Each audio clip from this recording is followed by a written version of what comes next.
Hey everybody, welcome to the Muscle Intelligence Podcast. I'm your host, Ben Pekulski. As always, I frame this podcast around living your greatest life in a body that you absolutely love. Everything we do is focused around what's it going to look like to decode human optimization, both body and mind, and everything that goes into living your greatest life. And today I've traveled to Iceland to interview the mountain, Thor Bjornsson, the world's strongest man, as well as star of Game of Thrones, joins me today to sit down and talk about his journey and his path to becoming the world's strongest man. To give you an idea of what this man looks like: 6'9", 200 kilos, 440 pounds with abs. Just an absolute monstrosity of a human being. And the beauty of it is he's a gentle giant. He is so humble and kind and welcoming, and myself and my friends into his gym to train, to enjoy his company. We enjoyed some dinners together, had some great Icelandic food, and then some great good old-fashioned beef. Really, really awesome to sit down with Thor. We talk a little bit about his decision to become world's strongest man. We talk about his future, what it holds. Is it acting? Is it more strongman competing?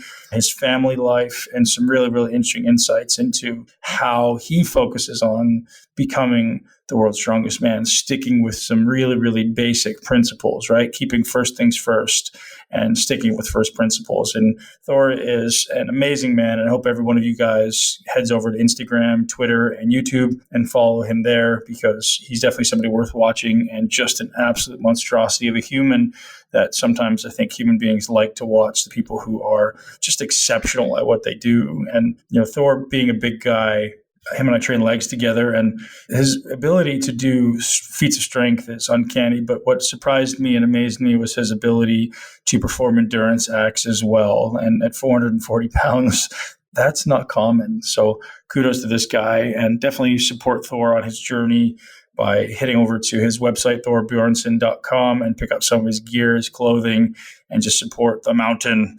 And today's episode, guys, is brought to you by ButcherBox. You guys know I love my beef. I love my meat. I love my fish. I love my chicken. I love all this stuff. Bacon from ButcherBox as well is really, really great. So this month, ButcherBox is hooking you guys up with $20 off your first order and free sirloin steak and free salmon. Can't go wrong with that, right? They're hooking you guys up because you're fans and listeners of the Muscle Intelligence Podcast. So always support ButcherBox. Why not? You're getting amazing quality meat, grass-fed, sent right to your door every month at a discounted price that you're going to pay at a grocery. So I highly suggest you head over to butcherbox.com, use the code MI40 to get $20 off your first order and free meat. Hey, yes. Let's do it, guys. And I hope you enjoy the podcast with Thor Bjornsson and myself in Iceland. Have an awesome day.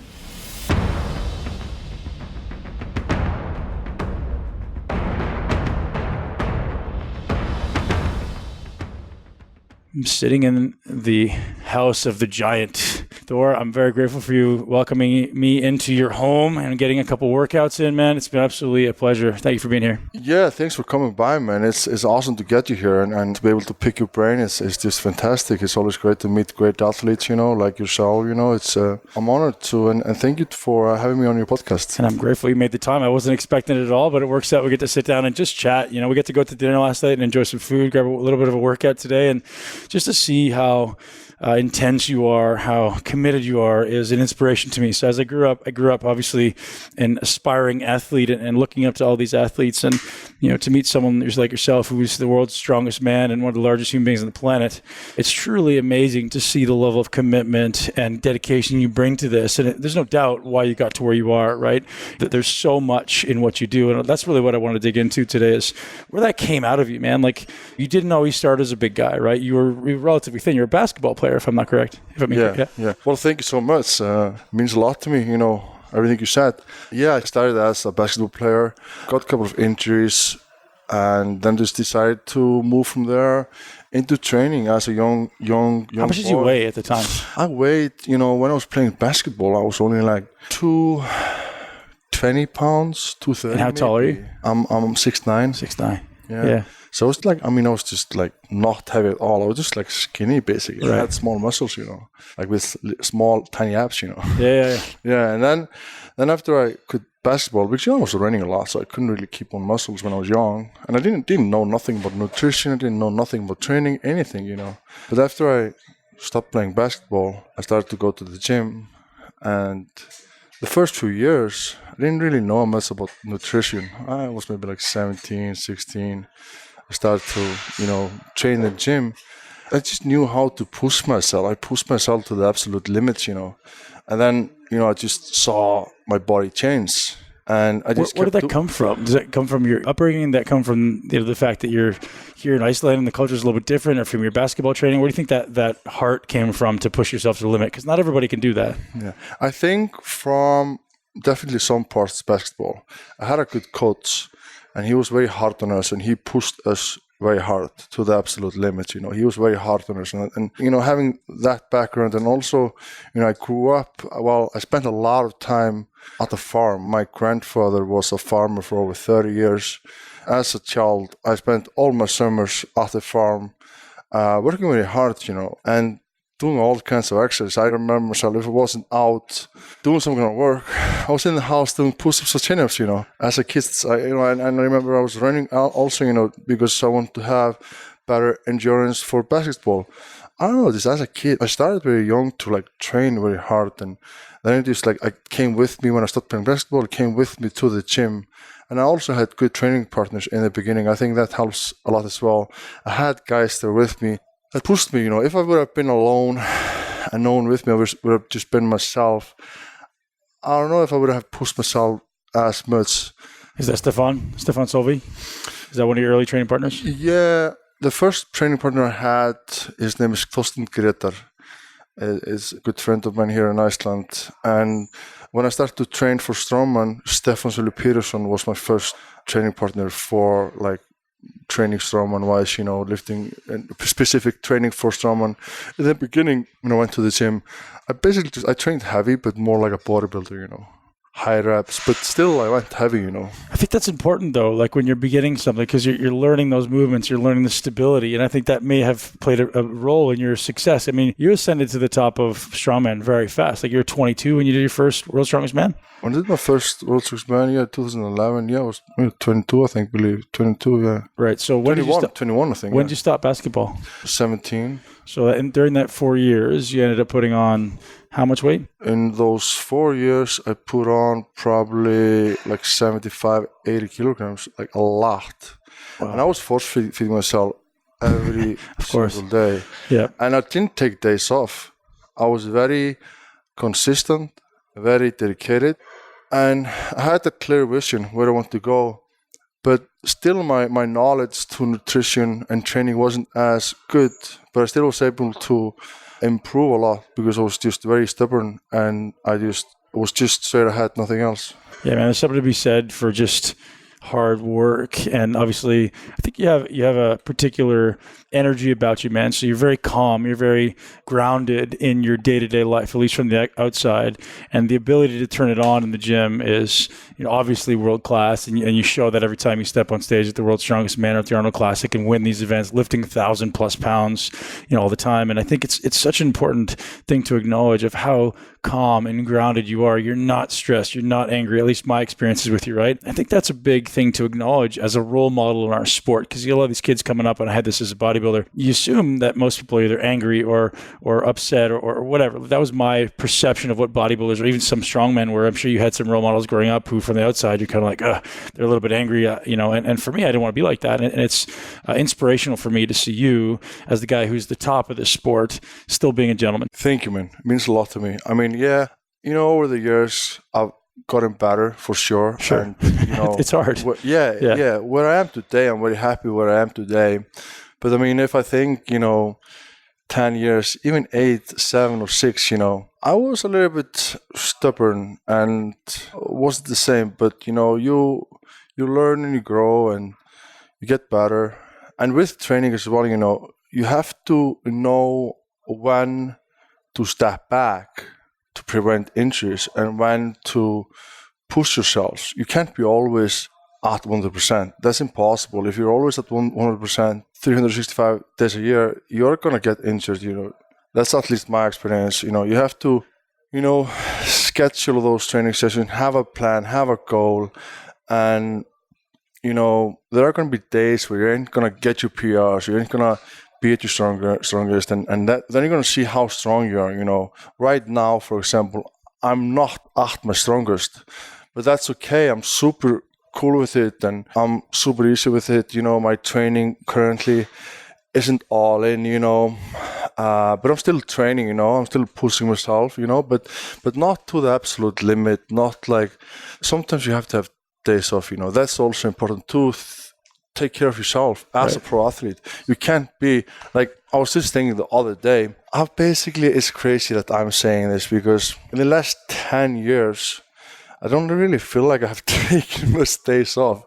I've just been fucking pounding the body and training hard and heavy and trying to get better. And I got better, but now it's time to lay back. Let the body relax. And breathe a little bit. And there's seasons of life, right? There's seasons of the spring and there's summer, and times when you're supposed to plant the seeds and then harvest, and there's time when it's supposed to be calm and rejuvenating, like during the winter, right? And I think everyone doesn't acknowledge the necessity to go through those seasons of pushing really hard and then backing off. And from what I saw you doing, that's not backing off. All you're doing is still training hard, maybe less weight, maybe less overall volume, but the effort you're still putting into each set is incredible, right? So coming back a little bit, you just said, earlier in your career, maybe you weren't so nice to everybody, maybe you weren't so as calm as you are now. Do you think that was kind of a fear thing, or was it this is all I know how to come at the world? So as an athlete, we all kind of go through that phase, or at least it seems a lot of us go through that phase where, we're so internalized, we're so focused on the goal that we start chopping away at things around us. Does that feel like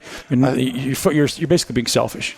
I think fear and insecurity for sure played a big role in why I behaved, for sure. Fear and insecurity, People think because I'm so big and so strong that I'm not insecure, but, I am, not as much now as I was when I was younger, but when I was younger, I was insecure, and I had, I guess, fear of losing, fear of letting people down, and stuff like that, And I think every human being has fear of judgment, right? When you're 6'9", 200 kilos, 440 pounds, you don't fit anywhere. So everywhere you go, you want people to ask questions, people are talking about you, positive or negative. It's still going to make you very self-aware, right? For a guy who walked around really large as compared to most human beings, I'm a peanut beside you, right? And I couldn't imagine, you walking on a plane, you walking into a restaurant. Even last night out for dinner, there was a bunch of ladies who were standing outside the restaurant. You didn't see them. They were talking about you and going, "Oh my God, look at that big man!" Like, you were talking about how beautiful you were, is what they said. And I was like, okay, that's amazing, but they're still giving you this attention that whether you want it or not, you're getting it. And that's going to make you self-conscious and self-aware. I don't care who you are, right? Yeah. And that's just the reality of what you've accepted to become in life, the world's strongest human being. Yeah, true. Yeah. And I just have to accept it. It's okay. I'm okay with it, and I've accepted it, and I wouldn't change my life at all, I'm happy with how my life turned out, and, You're doing amazing stuff, man. So let's talk about your training. So how the hell did you get so strong? Obviously you started strong, there was hard work, but was it focus on a small number of things? Did you really focus on diversifying right into strongman to begin with? Or you just, what did it look like in the early years for you? Yeah. So, it's, people always think there's some secrets out there, there's some secret pill or secret things that he's doing, but it was, very basics, it's diet, sleep, training, recovery. I tried to focus on getting the best nutrition possible. I tried to focus on the best training program possible for myself that fitted myself. I tried to focus on getting at least 8 hours a day, and I made sure that I was sleeping in the right positions, and make sure my room was very dark, make sure I didn't have my phone in my room, make sure nothing was interrupting my sleep. All these things, I was so obsessed to make them perfect.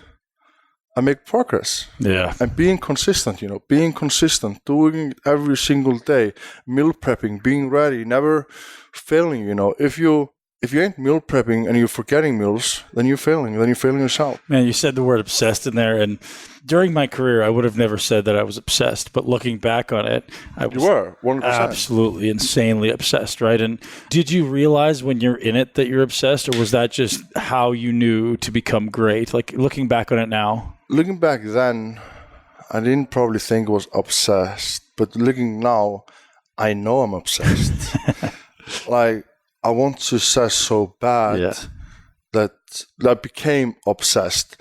And it's just like, it's all about making things a habit. It's about waking up in the morning, having a glass of water, brushing your teeth, making breakfast, eating your breakfast, and just having things a habit, doing it again and again and again.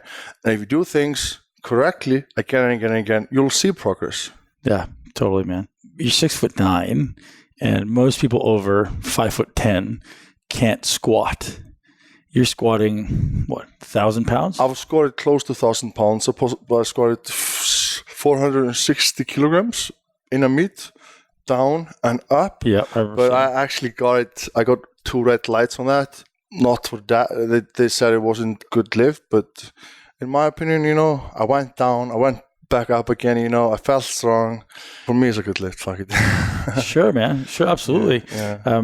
And I've watched you move, a guy who can deadlift over 1,000 pounds, squat 1,000 pounds, bench press probably 600 pounds plus. How do you maintain your mobility? Is it something you're actually consciously practicing, or is that just like by making sure that I'm recovering and sleeping and eating well, my body just maintains this amazing mobility? Most guys at your size can't put their hands above their head. They can't get to the bottom of a leg press. We just did leg presses for sets of 30. And as a strongman, that's not normal, man. That's exceptional. So I've seen what your body's capable of. What do you attribute that to? I mean, I think for 100%, some of it are definitely genes. I'm just mobile as a guy. But I do stretch, but not a whole lot. I'll be honest. I'm always very honest with the things I do and with things I don't do, In the past, I've done some, yoga, tried to get myself in some movements. Can we do a yoga class tomorrow together?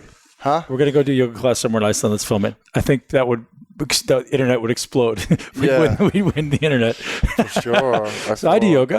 3 or 4 times a week, but I'm also a fraction of your size now. I do know a person, a good friend of mine actually, that teaches yoga, and I've been to many classes with her before. But I'm not very I've been consistent with it, but right now, currently, dude, you film that, you'll break the internet. If you film that, you'll break the internet. Probably. Like, people probably don't think that I do yoga, but I actually believe do. Sometimes, People didn't believe when I was 320 that I was doing yoga, but I got good at it, man. And then obviously I shrunk down, but you could do it. No question. You'd have to adjust some things and learn you'd have to have a really good instructor, and that would be just absolutely epic. Just to be clear, it's not hot yoga. Sure. I don't know if it's beginning yoga, but I think it's like kind of like beginning yoga. Sure. I'm not great at it. Well, dude, you're not going to be doing the extreme poses, but you need to do within within the realm of what it's hard, man. Some of the poses are difficult. Yeah. I'm sweating my balls out when I'm doing it. It's leaking. Yeah. I do high yoga. I love it, man, because it's mentally like, I don't want to do this at all. Yeah. That's why I do it. So you said something about your flexibility, or quote unquote, your lack of stretching. I think it's important for people to know that stretching and mobility are not always the same thing. Like, you don't have to stretch to improve your mobility. Your mobility is obviously maybe a genetic thing, but also a result of the way you train. You're obviously training intelligently, right? You're doing things in a very well programmed way. You're not just beating your body into the ground over and over and over again. You're obviously cycling through things and staying within the realm of just not crushing yourself all the time. And I think it's important for you to acknowledge that you're doing things right. And it has nothing to do with stretching, man. At your size, like, stretching is such a small, insignificant piece of the puzzle. So living in Iceland, man, you talk about quality of food. What does your diet look like? Are you eating anything? So I'm here in Iceland, and I started my day eating with sheep's head.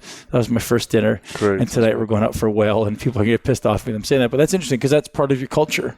Part of the culture, but to be honest with you, I don't eat a sheep head or... Have you ever had one?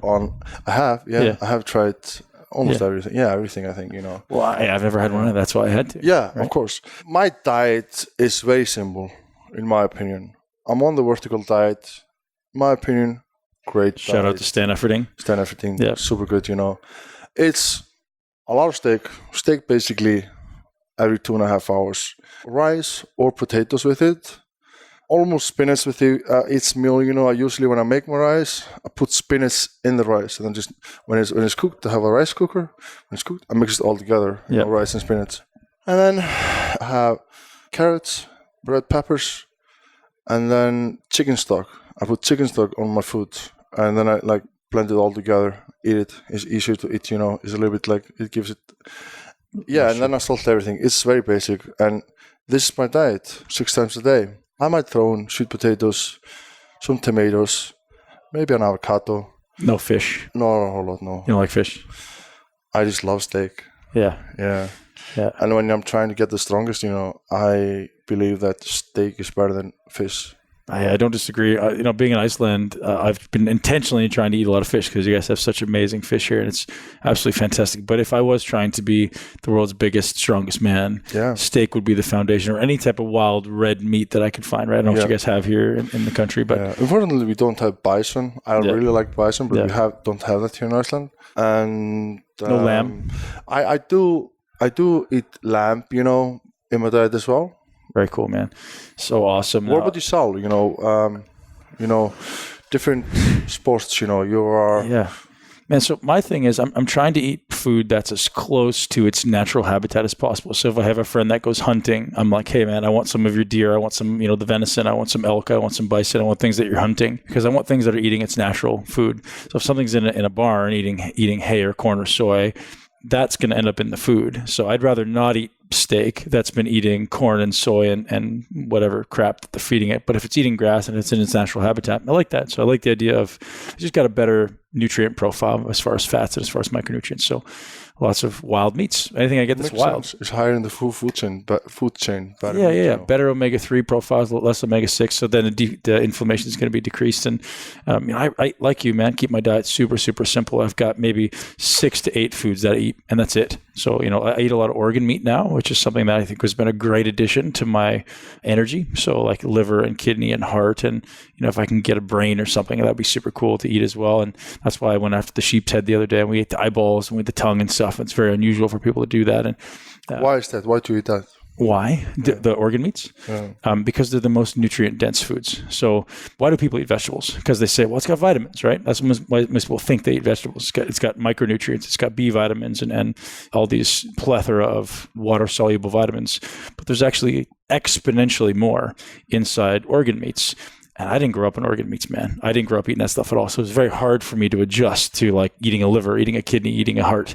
But once you do, and you get used to it, you get the palate used to it, I become much more used to it. And I really started to enjoy it. I started off just grinding it up and putting it in my burgers, right? And then now I'm kind of used to it. I can eat a little bit more. So I think that maybe it's a superfood. It's, people talk about these superfood vegetables and fruits and stuff. And I think the greatest superfood you have is these organ meats that concentrates the vitamins. So you take the liver, maybe add like 20% of the liver to a burger patty and mix together. Yep, we grind it up. So if you said you have a butcher, man, who grinds up your ribeyes, have him grind up some liver into it, some heart, some kidney, and I mix it all together and add some spices. And if someone didn't know it was there, you can maybe taste it a little bit, but it's a great way to add in those extra nutrients. And as someone who's training that hard, getting in those micronutrients is very important. And most people are taking supplements to get it, but you're going to get way better absorption from organ meats.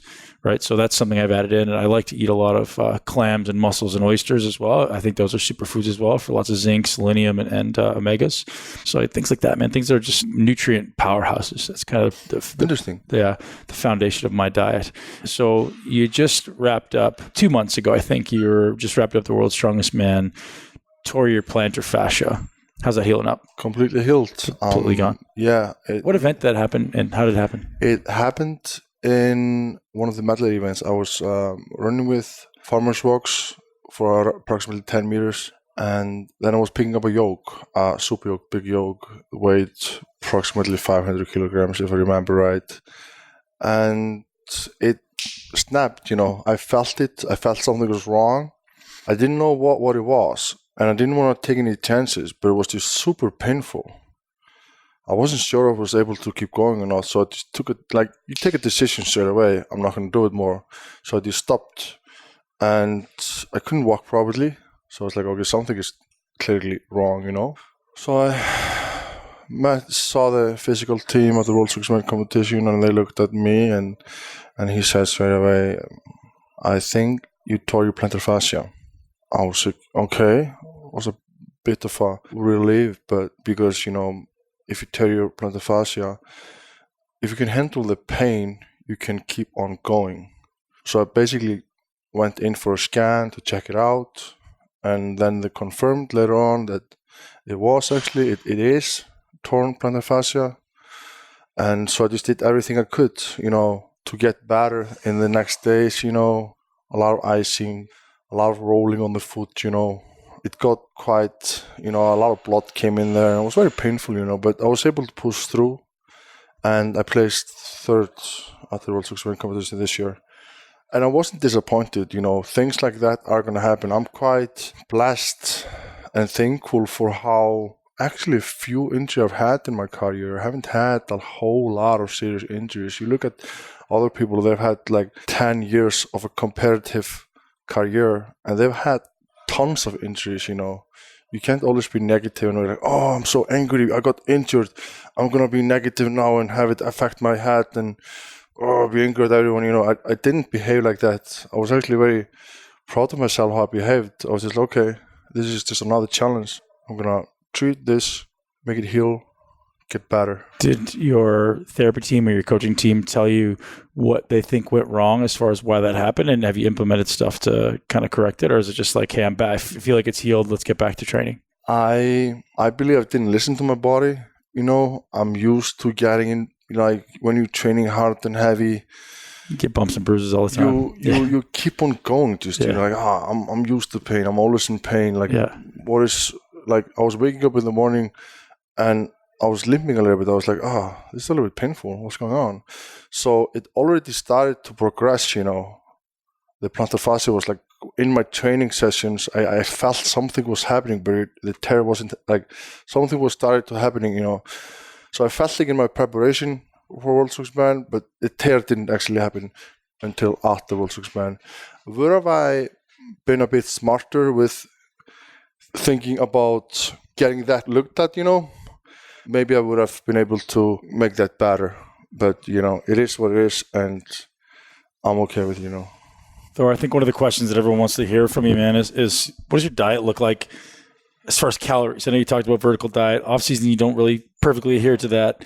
And we had a conversation yesterday about this recent food test or this food trial you've had, right, to see if you can eat a certain number of calories. Yeah, challenge. So how many calories? So, on season where I'm just eating my food, I'm probably eating approximately 10,000 calories a day. And that's mostly carbs and protein, right? That's not a tremendous amount of fat. So that's a lot of food, man. A lot of fat as well. I eat a lot of ribeye steak. There's a whole lot of fat in that. Yeah. So off season, I still eat the same, but I guess I like cheat more. And I've done some, food challenges with my friends. The other day we tried to eat 16,000 calories each, throughout the day. And that was difficult, 16,000 calories is difficult. That's a lot, man. And you gave me an idea of what that looked like. And it's just basically like constant eating every 2 hours. Constantly every 2 hours. A lot of good food, a lot of not so good food. You ate a whole pizza, you ate 6 donuts, you ate some ice cream, you ate some pancakes, but you also ate some steak and some rice and potatoes. And how did you feel at the end of that day? Oh, I felt terrible. I felt so full. Afterwards, I just laid in the sofa. I remember my wife was getting herself some popcorn. I was just like, do you have to get popcorn now? Like, I always feel like when she's snacking something, I feel like I have to snack as well. But I couldn't. I was like, I was just laying in the sofa. I couldn't move. Yeah, I couldn't imagine what that feels like. I know I've had 4,000 calories at a meal before, maybe significantly more than that. But to do that consistently, 4 or 5 times in a day would just be uncomfortable, man. I couldn't. I feel my blood pressure going up even thinking about it. Yeah, it's tiring. That's what it is. And your stomach feels like a rock, especially when you eat this crap food as well. It's just like. Were you able to sleep at night? I can't remember. Like, usually if I'm very full, if I ate a lot, I usually sleep okay, yeah. What was the worst thing you ate that day? You talked about some Icelandic bun, like some sugar bun or something? Yeah, it's called wienerbrauð. Wienerbrauð. Honestly, don't know the English. Dough, and like it's got like honey on the outside or something? Yeah, it's very sugary, a whole lot of calories. And I ate like 2 of those, and I think like one is probably like around 2,000 calories. So just that itself was like 4,000 calories. All this talk of food, man. I think we should go do it right now. Yeah. Just that itself made me feel miserable. And that was just meal number 2. Like, basically we had a big meal in the morning, like rice, meat, and then pancakes. Second meal we had large pizza and those big sugary things that it's called wienerbröd. And that took me off like, I was just like, oh, let's just have sushi next meal. And we just had sushi next meal because I thought that was like the best option, after that. You filmed all this? Huh? Did you film all of this? I filmed everything. Is it going to be on YouTube? Is it on there yet? Everything is on my YouTube channel, HafthorBjornsson.com, and you guys can go check it out. And yeah, you can see my friends throw up probably approximately like 6 times in the video. I filmed it with 2 of my buddies, and they both threw up. That was the only guy that actually didn't throw up. And I think that's, I sometimes talk about genes, some people are just lucky with genes, and I've always been able to eat a lot and keep my food down. Some people just have a hard time keeping their food down. They eat a whole lot, but then they throw up. I never had that problem before. Right.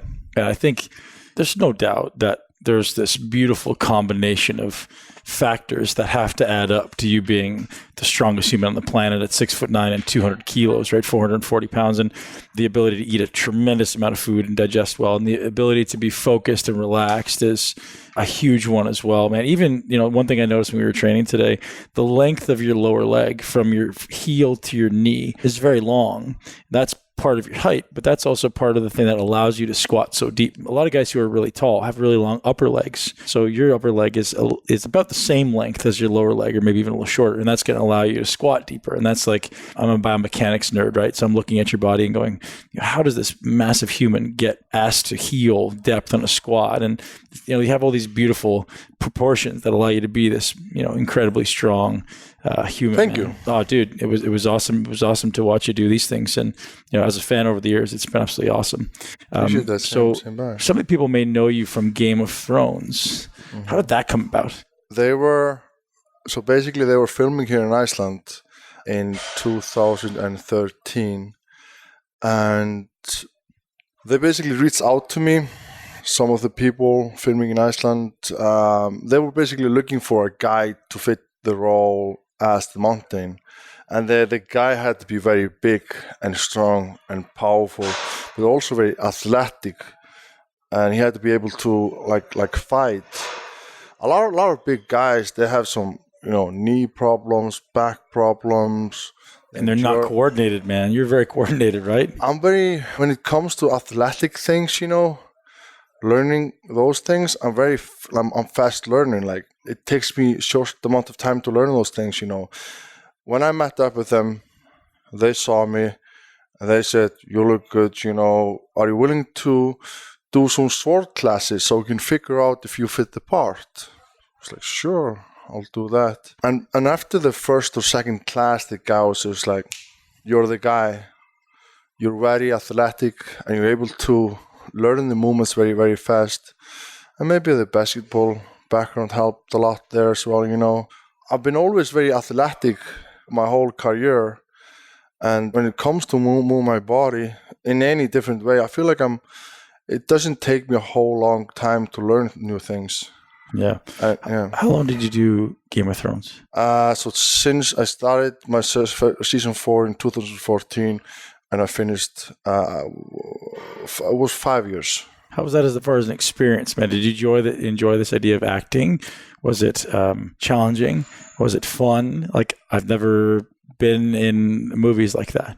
Yeah, I had a lot of fun, craziest experience in my life, And they filmed here in Iceland?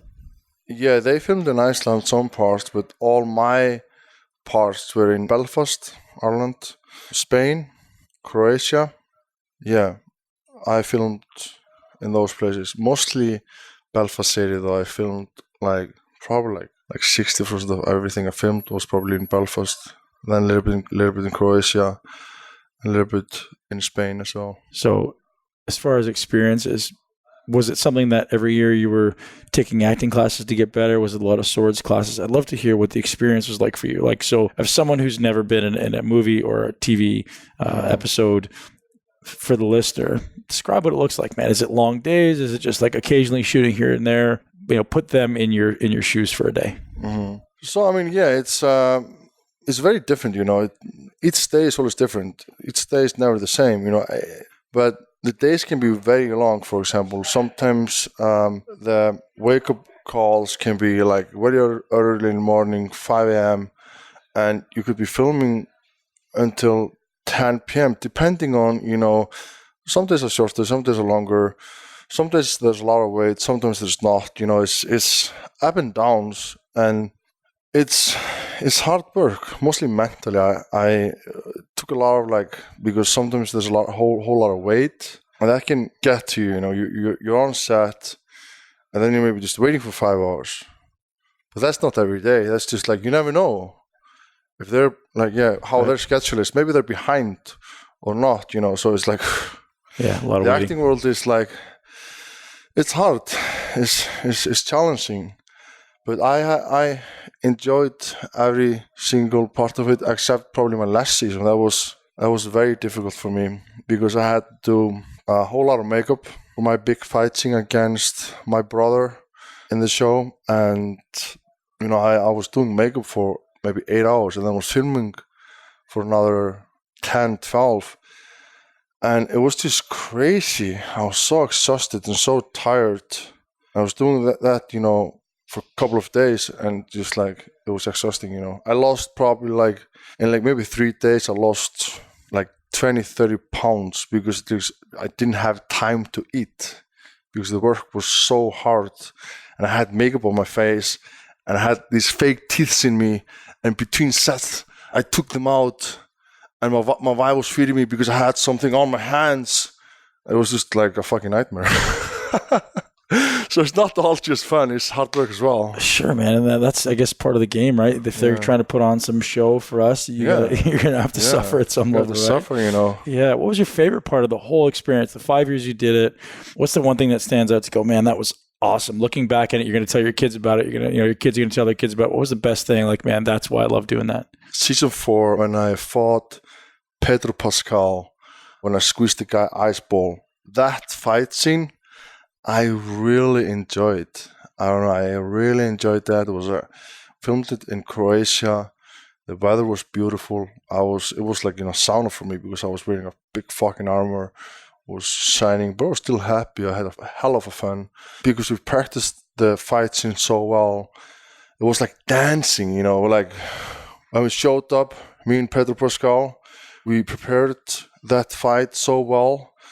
When we were on the scene, the camera guy was just smiling and jumping because he was so happy how everything was going, because we worked so hard for that fight to be perfect. When we were there, the movements were so smooth. It's just like learning to dance or something. You're just you go from there to there, and then you sing your swords there and there, and boom, boom, boom, boom, so smooth. And just bam, bam, bam.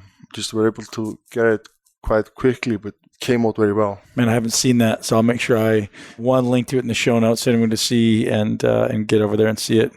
That scene changed my career, changed my life. Really? Yeah, that scene. I remember the time that came on TV and the whole world saw it. I had my phone on me, and at that time, I still had my notification on when I got a new follower. And I remember I had my phone on me, and I just heard ding, ding, ding, ding, ding, ding, ding, ding, ding, ding, ding. I was like, what the fuck is going on? And I clicked. I was just new followers coming, ding, ding, ding, ding, ding, ding, ding, ding, ding. That's because, all these big sites, were reposting the fight with me and Pedro Pascal. And everybody was talking about it. The whole world was talking about it. Crazy, fucking squeezed his eyes out. People just were so excited. I got all these new followers. I was like, that was the moment where my fame got really up, Man, that's awesome. That sounds so cool. And of all people that I've met, you deserve it, man. It's been great. And what does the future hold for you? Is it, obviously going to go back to World's Strongest Man again, I believe. You can correct me if I'm wrong. Why don't we talk about that? So I have some exciting things that I'm working on, exciting things that I can't really talk about. Sure. But, I'm doing all kinds of things. I just opened up my gym here in Iceland. It's a beautiful gym, man. I think people should make a point to fly over here and get here. Now, do you let people who fly in just come in for a workout, or do you have to be a member? I know you can come in and buy some of your shirts and stuff. Can people just come in for a day pass? Yeah, people can do that. So a lot of tourists come here, and they either come to the store and buy some, T-shirt, hats, shorts, whatever, or they can buy a day pass and they can train here. And we have a lot of drop-ins here, every day, and this is awesome, it's great. I'm super happy with how the gym looks. It's the perfect powerlifting strongman gym. It's clean. It's hardcore.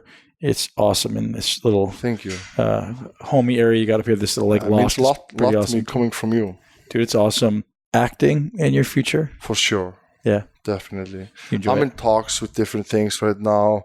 There's just so much going on, but I just can't talk about it right now. I get it. That's the thing, I never want to talk about things until I have a contract and everything's locked down. Everyone should be following your social media, Instagram, Thor Bjornsson, and the YouTube channel. Yeah, so on Instagram, I'm Thor Bjornsson. On YouTube, I believe I'm Hafthor Bjornsson. And those are my two biggest social media platforms that I use. I'm bad with Twitter. I don't use a whole lot of Facebook. I just started up actually a TikTok account because my daughter, she uses that account. And it's a new social media platform that is growing. And my name on that is Hafthor Bjornsson as well. So if you guys want to check me out there, please do. Very, very cool, man. Super grateful for your time. And thank you, man. I appreciate you having me. I think we need to get you some grub after that leg session. We got to get some food into you so you grow and go back and take that title next year. I need some food now. It's been probably I need some nutrition in my body, some steak and rice. Do it. Let's knock out a game of chess the next time I'm over. Definitely, man. Thank you so much, man. Thanks for having me.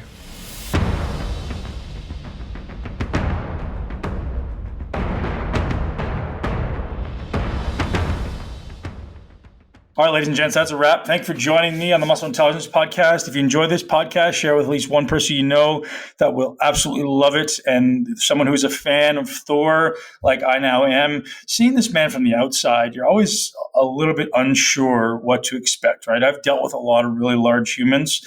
So you kind of walk into this facility almost walking on eggshells, right? Like I'm in this guy's house, not literally, but I mean, it's his gym.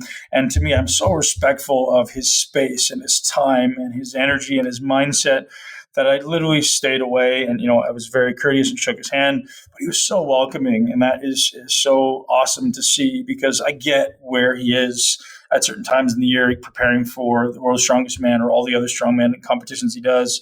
And it's really easy to get distracted and get pulled off your game. So the fact that Thor was so welcoming and invited me into his workouts, invited me into his gym, we ended up enjoying some great dinners together was absolutely phenomenal. And become a massive fan of not only the athlete, but also the man. So head over to thorbjornsson.com and support Thor on his journey. Definitely follow him on YouTube. We've actually got a video there where we train together as well. We walked through a couple of things for shoulder stability and shoulder mobility for Thor, which was awesome. And I want you guys to head over to butcherbox.com and use the code MI40 to get hooked up with $20 off your first order and free sirloin and free salmon. You can't beat that. How awesome is that? Huge amount of value and still getting some of the best quality meats of the planet. So huge shout out to ButcherBox for supporting me, supporting the show, and supporting you guys in your endeavor to live your greatest life in a body you love. Discounted meat is going to help us to consume better quality stuff and ultimately build our bodies. Guys, have a great day. If you enjoyed the show, leave us a review. Let Thor know how awesome he is. Let me know how awesome I am if you think so. Have a great day. Thank you so much for tuning into Muscle Intelligence. If you enjoyed today's episode, please be sure to share it with at least one person you know. Make sure you're subscribed so you never miss an episode. This podcast is for information purposes only. The statements and views on this podcast are not medical advice. This podcast, including Ben Pekulski and the producers, disclaim responsibility for any possible adverse effects from the use of information contained herein. Opinions of guests are their own, and this podcast does not endorse or accept responsibility for statements made by guests. This podcast does not make any representations or warranties about guest qualifications or credibility. This podcast may contain paid endorsements or advertisements for products or services. Individuals on this podcast may have a direct or indirect financial interest in products or services referred to herein. If you think you have a medical problem, consult a licensed physician.